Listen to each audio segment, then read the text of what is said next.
Assalamualaikum warahmatullahi wabarakatuh. Saya Asifa Nur Fikri dari kelas PIA U2C ingin memenuhi tugas mandiri mata kuliah deteksi dini tumbuh kembang anak usia dini, di mana saya akan menjelaskan mengenai gangguan pencernaan pada anak usia batita. Batita yang mengalami gangguan pencernaan umumnya akan memunculkan gejala berupa rewel, perut kembung, mual, muntah, diare, hingga dehidrasi. Biasanya gejala tersebut muncul karena si kecil makan terlalu banyak, mengalami infeksi saluran cerna, atau intoleransi laktosa. Kondisi ini juga kerap muncul akibat sistem pencernaan si kecil yang masih dalam masa perkembangan dan masih menyesuaikan dengan jenis asupan yang diberikan.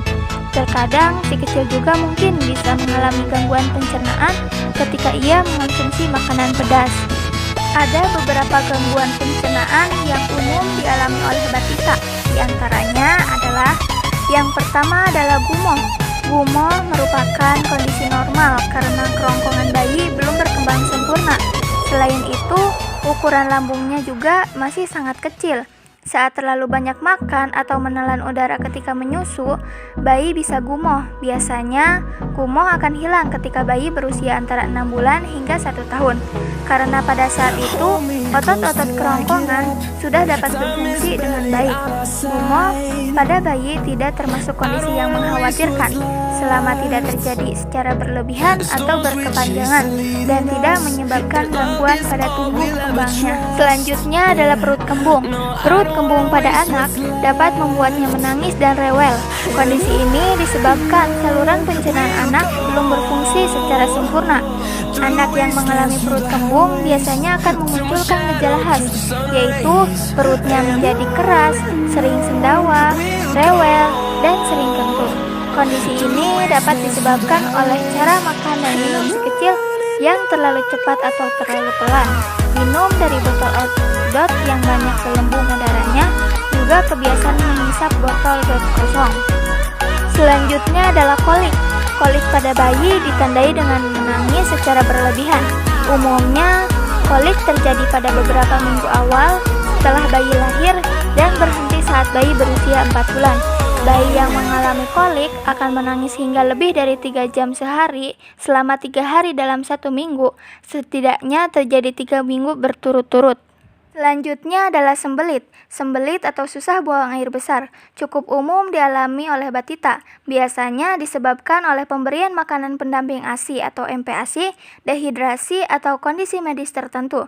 Gejala sembelit pada batita mudah untuk dikenali, yaitu si kecil tidak buang air besar setidaknya 3 kali dalam seminggu, sulit mengeluarkan kotoran, dan tekstur kotorannya keras. Selain itu, perutnya bisa terasa keras, nafsu makan menurun, merasa sakit ketika mengejan, dan menangis tiap kali diajak ke toilet untuk buang air besar. Selanjutnya adalah diare. Pada dasarnya, selama anak masih mengonsumsi ASI, sosok formula, ataupun makanan semi padat, maka tekstur tinja saat BAB cenderung lunak. Namun, Bunda patut waspada ketika si kecil terlalu sering BAB, tinja cair, atau dalam jumlah yang banyak. Bisa jadi si kecil terkena diare. Diare pada batita dapat disebabkan oleh banyak faktor, mulai dari infeksi parasit, bakteri atau virus, alergi terhadap makanan atau obat-obatan tertentu, minum terlalu banyak jus buah, hingga keracunan makanan. Dan cara untuk mengatasi gangguan pencernaan dan menjaga kesehatan pencernaan batita, terdapat beberapa cara. Yang pertama adalah memperhatikan posisi menyusui atau makan yang benar. Yang kedua, pijat lembut perut si kecil. Yang ketiga, berikan asupan makanan mengandung serat. Yang keempat adalah hindari makanan tertentu saat mengalami gangguan pencernaan. Dan yang terakhir adalah pertimbangkan mengganti susu formula. Mungkin itu saja yang dapat saya sampaikan. Kurang lebihnya mohon maaf. Semoga bermanfaat. Billahi taufiq wal hidayah. Wassalamualaikum warahmatullahi wabarakatuh.